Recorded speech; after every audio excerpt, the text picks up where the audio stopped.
तो सबसे बड़ा सवाल जो आजकल हर न्यूज़ चैनल और अखबार की हेडलाइन बना हुआ है, क्या सच में भारत में पेट्रोल और डीजल के दाम 10 रुपए से लेकर 28 रुपए प्रति लीटर तक बढ़ने वाले हैं?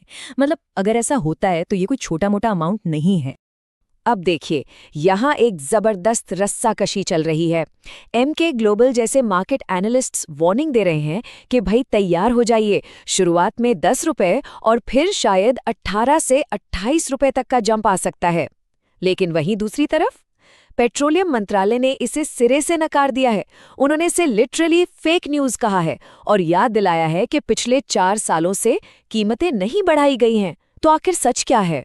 इस पूरे कन्फ्यूजन को समझने के लिए हमें सबसे पहले देखना होगा वैश्विक आपूर्ति का झटका।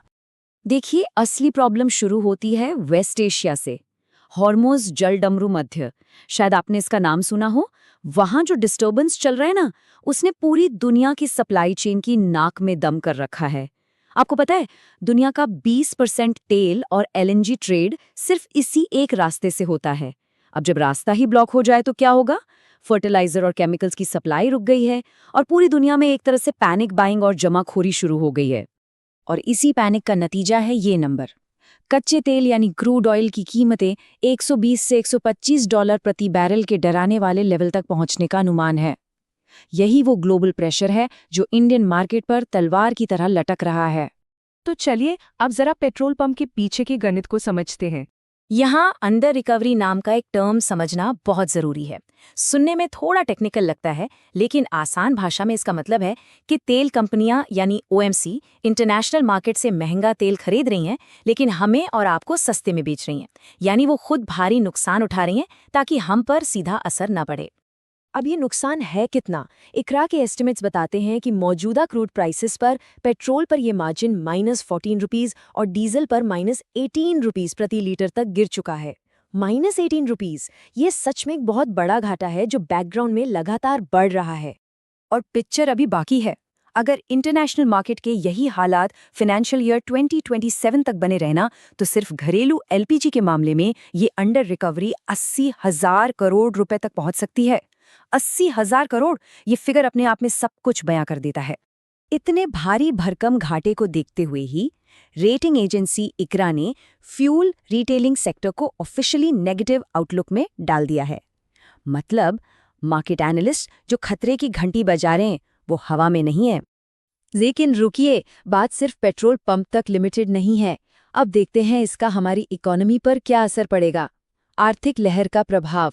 इसे एक चेन रिएक्शन की तरह सोचिए। क्रूड ऑयल महंगा हुआ, तेल कंपनियों का मुनाफा गिरा, और मान लीजिए अगर कंपनियों को बचाने के लिए सच में 10 रुपए प्रति लीटर दाम बढ़ा दिए जाते हैं, तो सीधा असर क्या होगा? देश भर में ट्रांसपोर्टेशन महंगा हो जाएगा, जिससे ओवरऑल महंगाई यानी इन्फ्लेशन में 75 बेसिस पॉइंट का उछाल आ सकता है।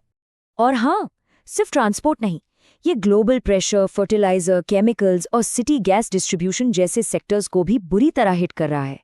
आपको जानकर शायद हैरानी हो कि सिर्फ फर्टिलाइजर सेक्टर के लिए ही सरकार का अनुमानित सब्सिडी बिल 2.25 ट्रिलियन रुपए तक जा सकता है। जैसा कि इकरा के सीनियर वीपी प्रशांत वशिष्ठ ने भी पॉइंट आउट किया है, कच्चे माल की बढ़ती कीमतें और सब्सिडी में अगर सही समय पर बदलाव नहीं हुआ, तो ये इन सारे जरूरी उद्योगों के प्रॉफिट को खा जाएगी।